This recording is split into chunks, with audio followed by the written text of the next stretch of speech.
Om Sthapakaya cha dharmasya sarva dharma swarupine avatara varishtaya Ramakrishnaya te namaha.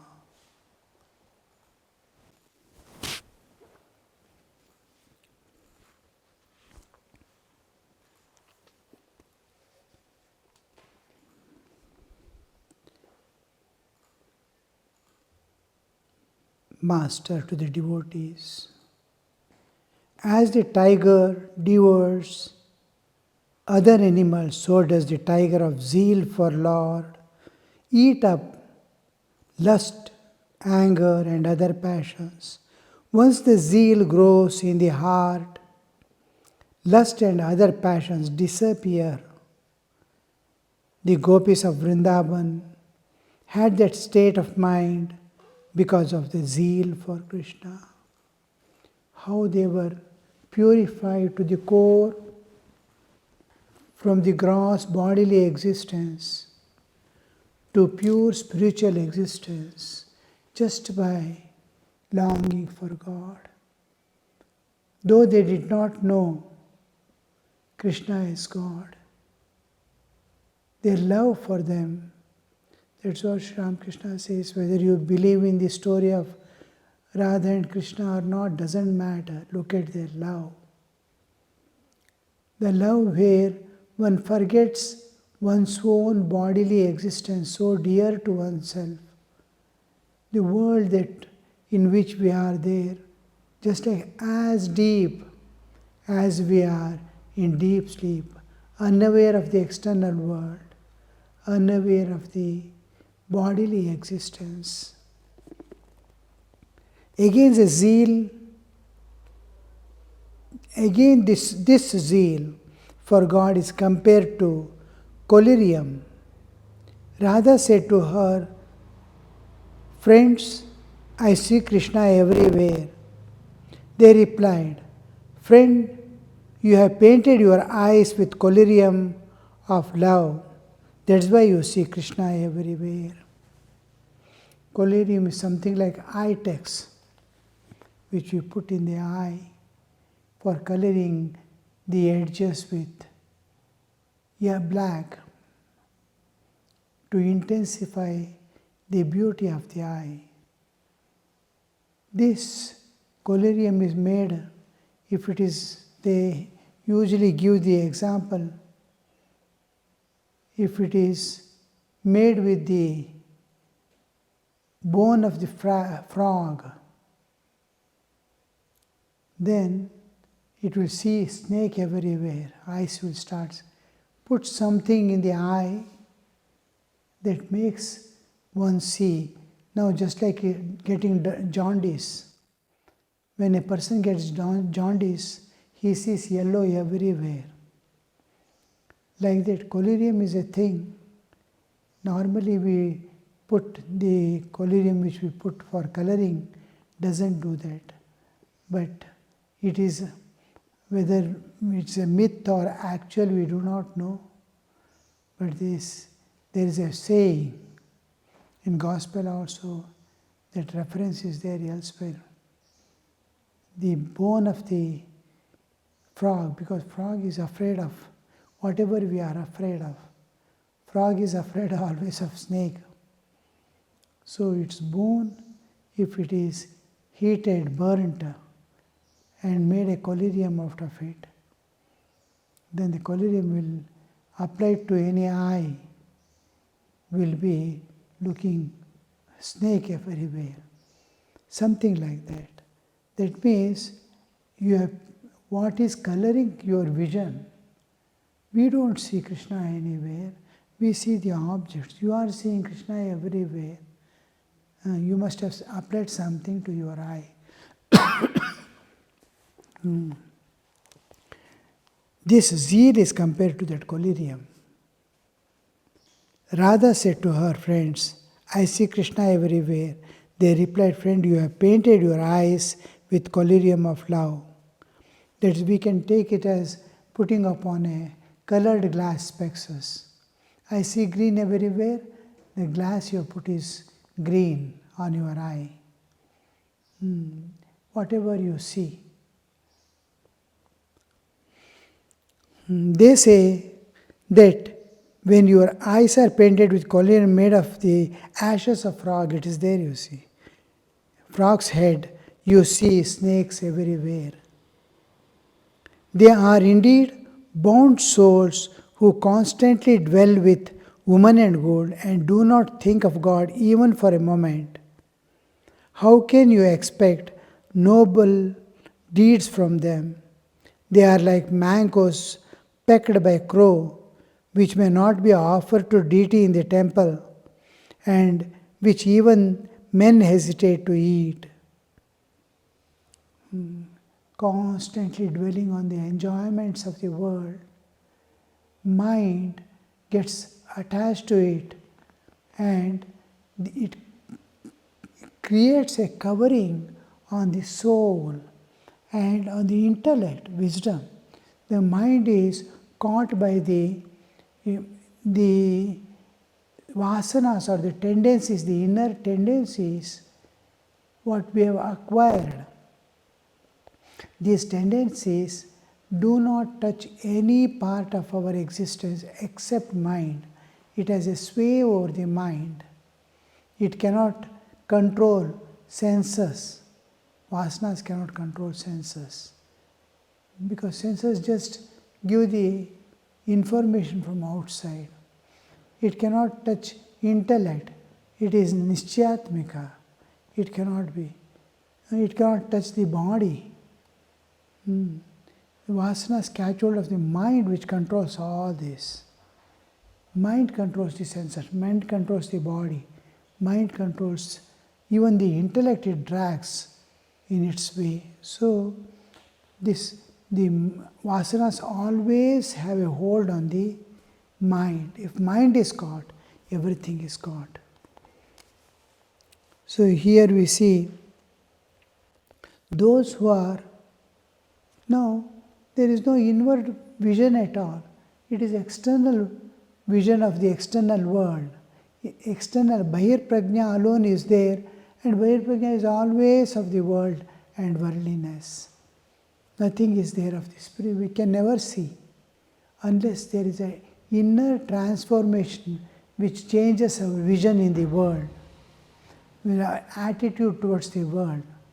If it changes alone, we will have the right understanding. So, those who constantly dwell on the enjoyments of the world do not think of God even for a moment. How can you expect noble deeds from them? They are like mangoes pecked by the crow, which may not be offered to the deity in the temple, and which men hesitate to eat. Even like water, pure water when it from the sky, the rainwater, the moment it touches the earth, it becomes dirty. As it flows, it acquires more and more dirt. And then when it goes and falls in a pit, people cannot drink, nor it is of any use to anyone. So, like that it will be.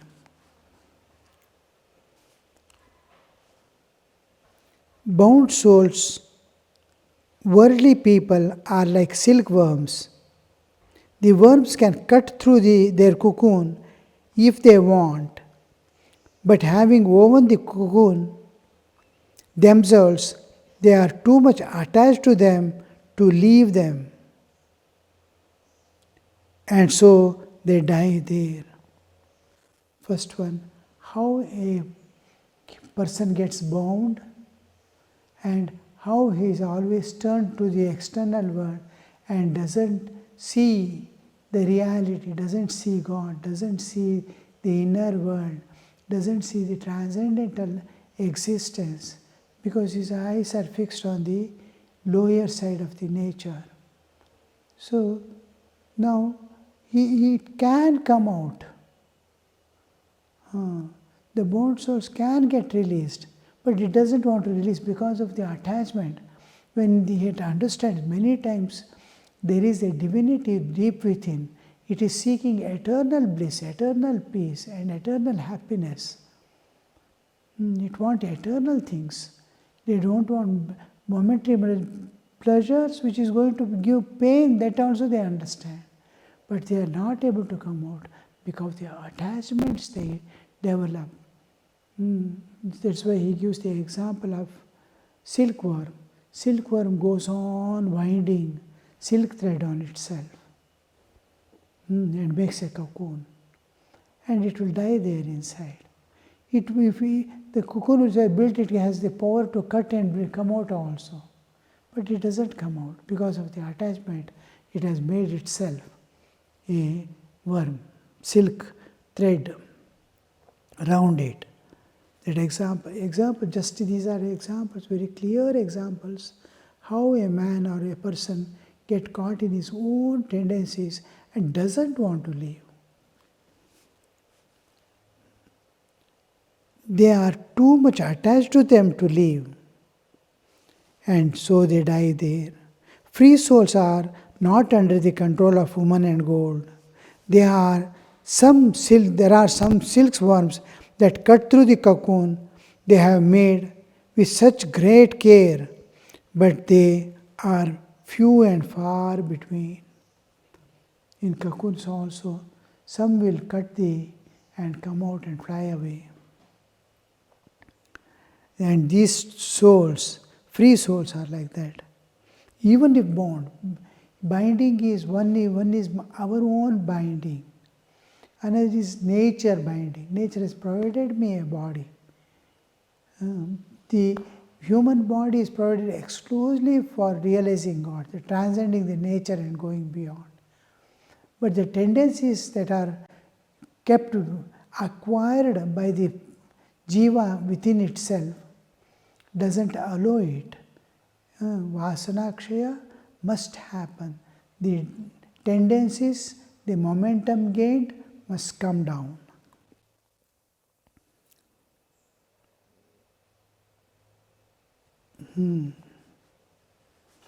Free souls.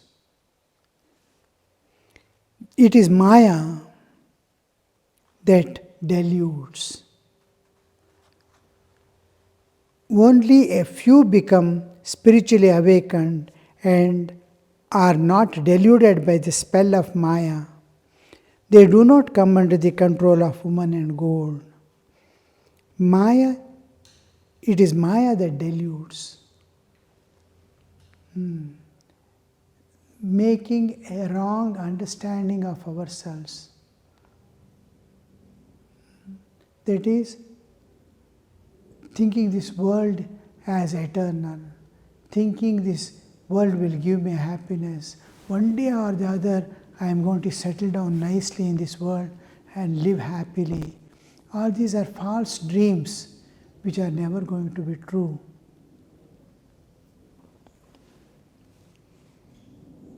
That is Maya. Main thing is, what is not mine, I am telling mine, I am taking it as mine, like children, family, this, that and all, property, which is not mine, it is of nature. I have acquired somehow and keeping with me. Last I will leave and go. Which is never mine. When I was living, holding it also, it was not mine.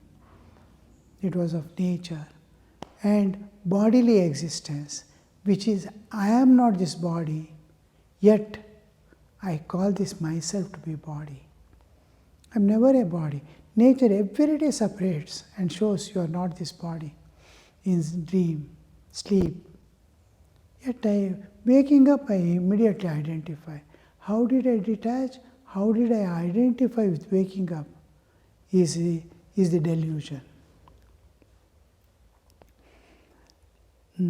If you become spiritually awakened and are not deluded by the spell of Maya, no, spiritually awakened, he understands, I am not this body.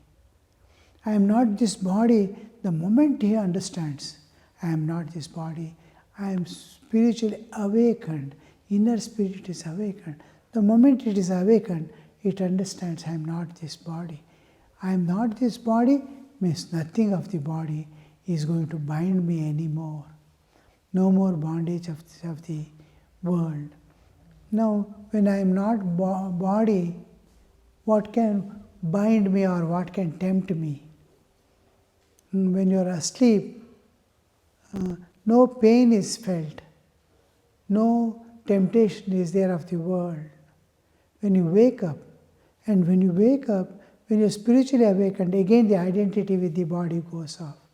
The moment identity goes off, mine will remain, I will go away, and mine also goes away as you go to the deeper layers and identify yourself with the Atman, Shuddha, infinite, eternal existence as yourself.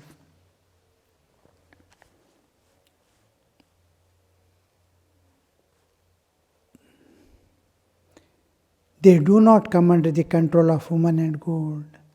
There are two classes of perfect souls: those who attain perfection through spiritual practices and those who attain it through grace of God. Some farmers irrigate their fields with great labor. Only then they can grow crops. But there are some who do not have to irrigate at all. Their fields are flooded by rain. They do not have to go to the trouble of drawing water. One must practice spiritual disciplines laboriously in order to avoid the clutches of Maya.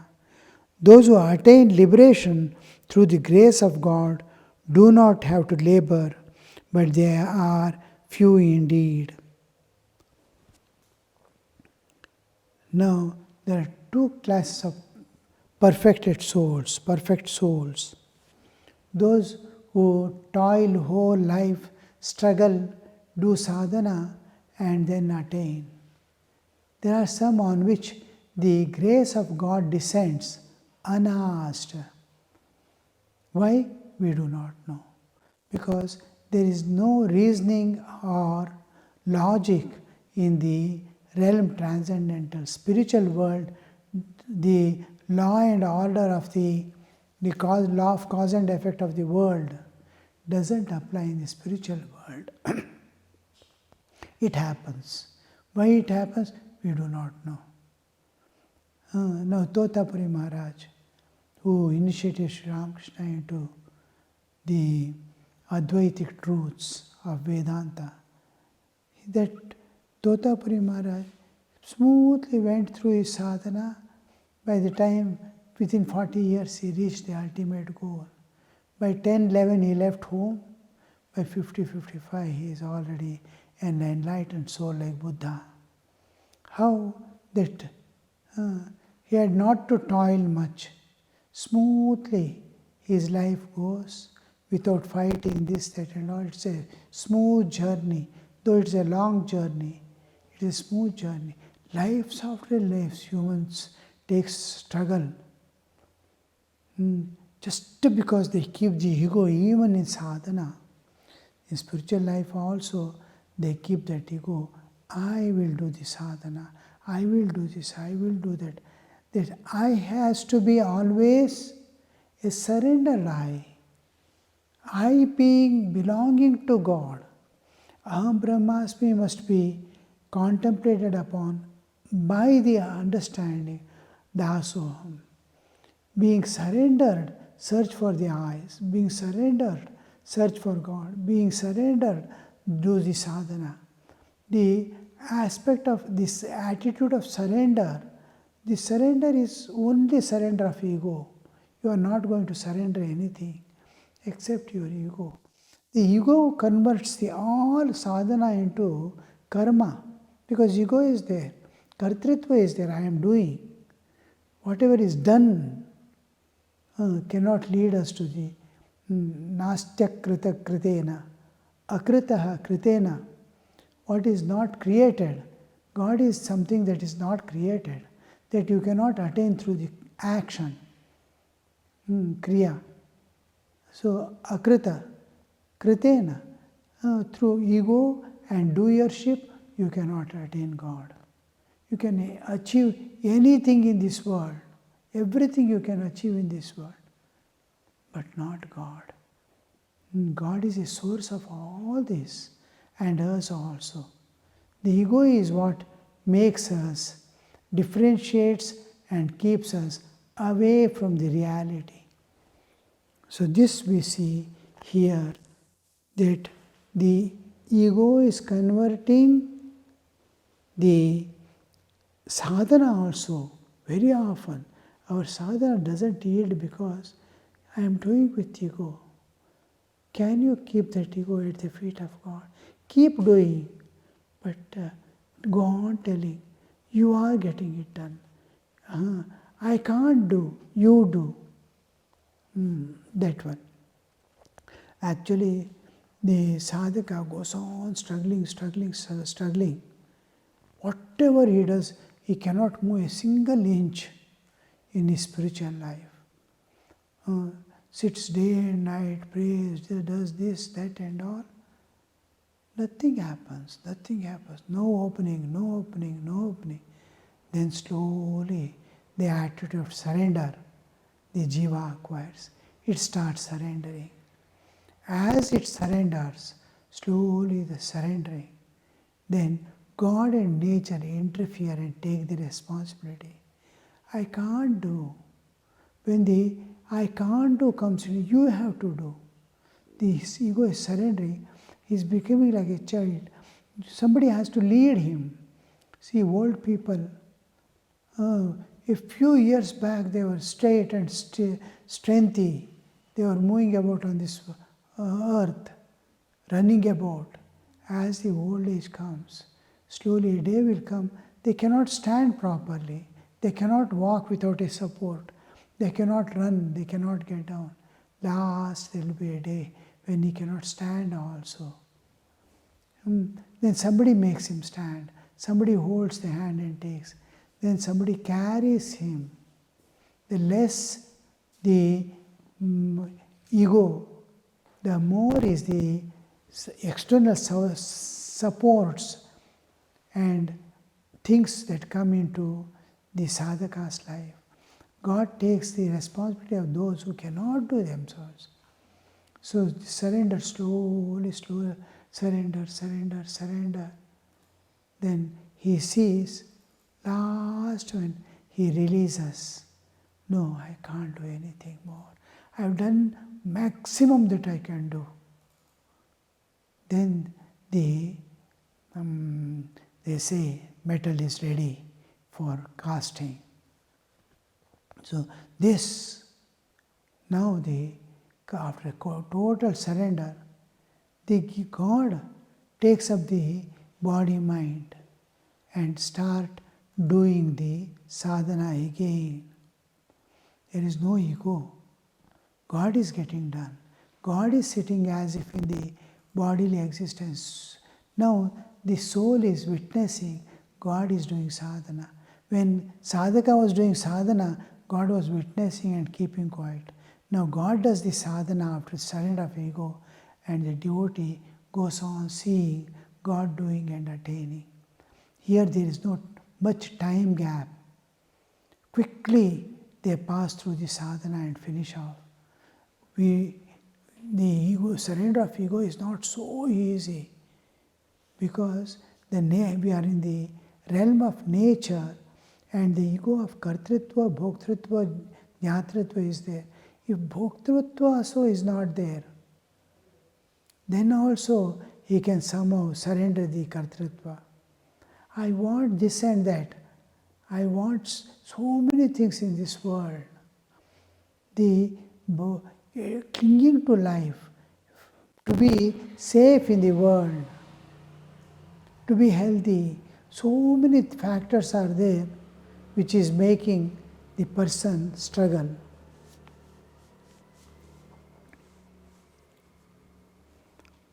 So these people, one is by nature they have not acquired a tamasic or rajasic. They did not enter into the world, run into the world to acquire the tendencies. and then easily grace can flow. Because he has not acquired a tendency which makes him egotic. There is no ego in him naturally because he did not acquire those things. One small strength, physical strength is sufficient to say something. Intellectual strength. When a person is totally paralytic, where does his ego go? Even previous day, he was telling, I will do this, I will do that, everything. Next day, he is there on the bed. What happened to his ego? So that ego, a little strength of any type, have a little money in pocket. My dependence on God is less. I have that ego, that I can look after, I can take care of myself, I can do. Physical strength, people, Janabala, Dhanabala, all these balas we have, and so we have acquired a tendency to depend on these things and my own strength, my own intellect. When all this starts failing, or he has not acquired that tendency at all. He has not, whatever he has acquired, he goes on offering to the divine. He has not done sadhana like the other perfected man. He has not done the sadhana, but he has not acquired the things that can create an ego. He got some marks in the class, he just offered it to the God. He got some wealth, he offered it to God. It's yours. With your permission, I will use this. This intellect is yours. I have gained the knowledge. No, I have not gained the knowledge. God has given me the knowledge. It's yours. Mark sheet is yours. All he goes on offering, he doesn't do any sadhana. There also, his grace has to descend because there is no ego, because he has not acquired qualities that creates ego. Then also, like rains, constantly raining. It doesn't, in Singapore, you will not see every second day, third day it rains. Whole city, it is just a small city-like area, whole Singapore, maybe 50 kilometers by 50 kilometers, like our Mangalore or so, whole of this one. Within 1.5 hours, you can go to one end to the other end of the country. But they don't, whole thing is greenery with all flowering plants wherever you go. No watering. Every second day it rains. It's a island in ocean. Every second day it rains. So no need to water at all. You can just take out the crops. You can see the flowers and fruits without being watering them. They do not have to do the trouble of drawing water. One must practice spiritual discipline laboriously in order to avoid clutches of Maya. But those who attain liberation through the grace of God do not have to labor, but they are few indeed. Everyone cannot remain unattached or smallest strength is sufficient to create an ego with it. When people say, how did he say to me a word like that? We'll be wondering, what has he attained in his life? How he takes somebody's insult. In Vidyaranya's Jivan Mukti Viveka, he says, when somebody slights you or despises you, don't say, why I have not done anything? Why do they insult me or harm me? You deserve more because what you have to do, you have not done. You have not realized God, having got a human body. Will they come and worship you? What is to be attained, you are not attained. And if they insult you, there is no harm. That is what you deserve. Insults and pains and suffering because you have not realized God. What you have to do, you have not done. So here we see how the ego works without anything. How did he say, fool to me? That question comes. Smallest harsh word we are not able to bear because of the ego. What have we got? Tomorrow something happens to this bodily existence, kidney fails. Then will I say the same word again? No. So this ego has to be, through viveka, we must slowly get rid of this ego. Worldly desires, I want small, little love from others, little appreciation from people. All these things we have to slowly leave away.